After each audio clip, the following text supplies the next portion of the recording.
why don't we take the members' questions, and then if the press folks want to take some time afterward, we can do that. The club told the press it's wide open.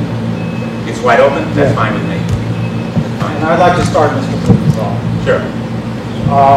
I'm sure you would agree that the credibility of the Attorney General is important.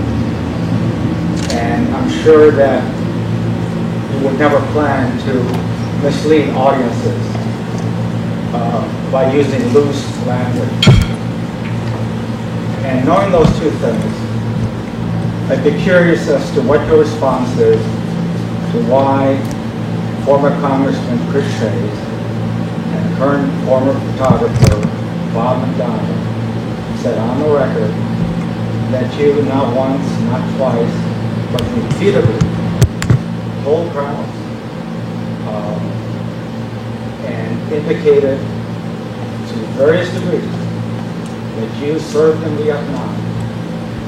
In fact, Chris Shays says that as the years went by, you kept going farther out on the limb, where he was finally under the impression that you were claiming to be a combat soldier in Vietnam. Now, you and I were in the service at the same time, and you and I know that there's a huge difference between people that volunteered and people that went into the reserves knowing that they would never get sent to Vietnam because the reserves didn't send anybody to Vietnam. So what is your answer to this? Well, thank you for the question, George. Let me just tell you, and I want to be very blunt and direct. I am proud that I served in the United States Marine Corps Reserve and was honorably discharged as a sergeant. My oldest son is now serving in the United States Marine Corps Reserve. He's just been commissioned as a second lieutenant and is finishing his training tomorrow.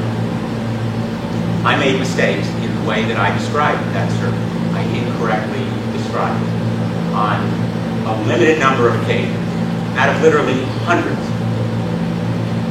where I talked about my service in the context of needing to do more to keep faith with our veterans. I regret those mistakes. They were unintentional. I take full responsibility for them. And most important, I am sorry. I'm sorry to anyone who was offended or hurt. I'm sorry particularly to our veterans. But equally important, I'm going to continue to fight for our veterans. Fight for programs that provide them the educational benefits and training and jobs and health care that they need. Mr. Blumenthal, how does one unintentionally... George, I think you've asked your question. I think Mr. Blumenthal was attempting to answer. And I think it's pretty clear. So I don't, if you want to discuss it afterward, that's perfectly fine. I just don't want to make a debate point here. So, well, no. What do you want to ask? Go ahead. How does one unintentionally misspeak that they were in Vietnam, not once, twice, but maybe dozens of times? It's like me unintentionally saying, it's like me unintentionally saying I was born in China. You know you were in Vietnam. You know that you had no intention of going to Vietnam, and you didn't want to go to Vietnam. So how does one unintentionally tell veterans that you were in Vietnam? I think the public would like an answer. On a limited number of occasions, so far I think there may have been a handful, despite what may have been said.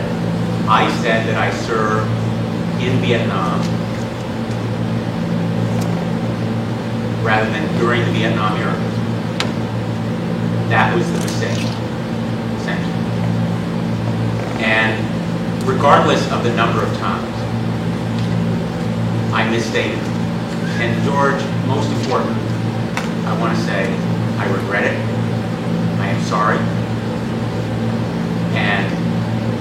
fact that it was unintentional is no excuse. I take full responsibility, and I want to continue to fight for better. It is perhaps difficult for some people to take on that fight, but I think it's